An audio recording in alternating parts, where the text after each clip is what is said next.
We're here at Burrowing Winery in the deep south of the Okanagan Valley, definitely in my top 10. Jim and Mitch Wise, the owners, they've nailed it in terms of creating some beautiful wines, a lovely place to come and visit, and also a reputation beyond anyone else.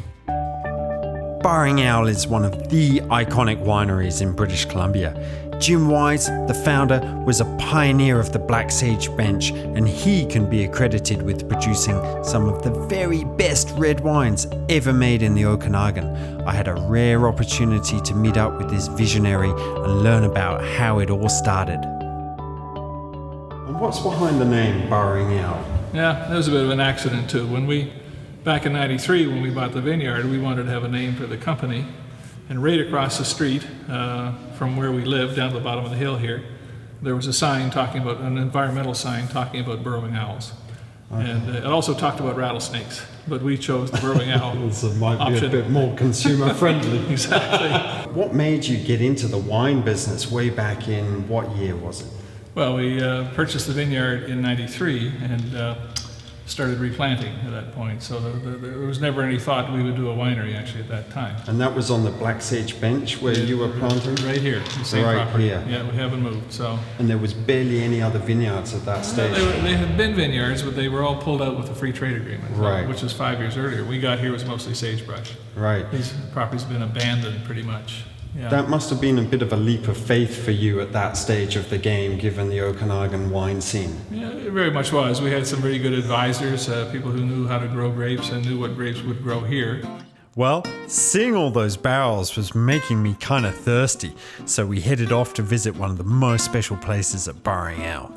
So Jim, 1998 vintage, you still have some stock of your older wines? Well, we're standing here in what we call the wine library, and we have samples now of all of the wines that we've ever produced, probably at least 2 cases of each.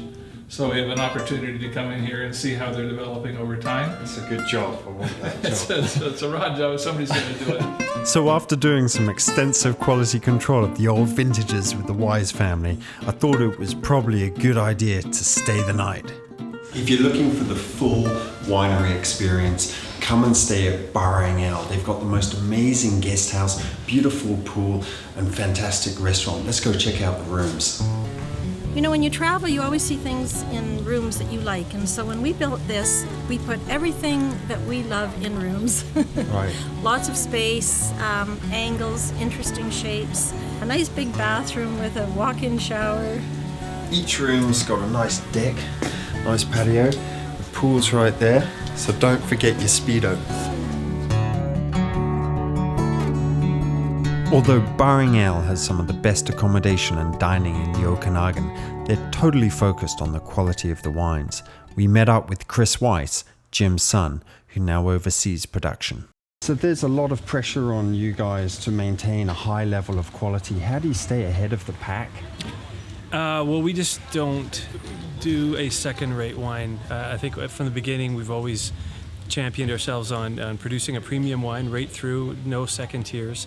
And we're just keeping with that standard. So you're working with some outside consultants. Tell me about that. Yes, we've always had consultants working with us, originally with Bill Dyer and now with Alain Sutra from Bordeaux. He travels out here 4 times a year and visits us and spends time in both the vineyard and the wine, and a lot of time on our blending.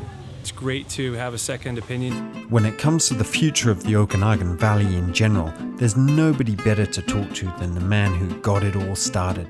And where do you see the Okanagan going in, say, 10 years from now? It's been tremendous. British Columbia has been a wonderful market for us, and there's very knowledgeable people here. The problem, as I see it, is that we're out of land, and the quality is here. We're continuing. We have to be a quality market. We don't have the huge expanse of property to be efficiencies of scale, so right. It's got to be something very niche. I have a lot of respect for the Wise family. Great wines, good people, and one of my favorite wineries in the Okanagan.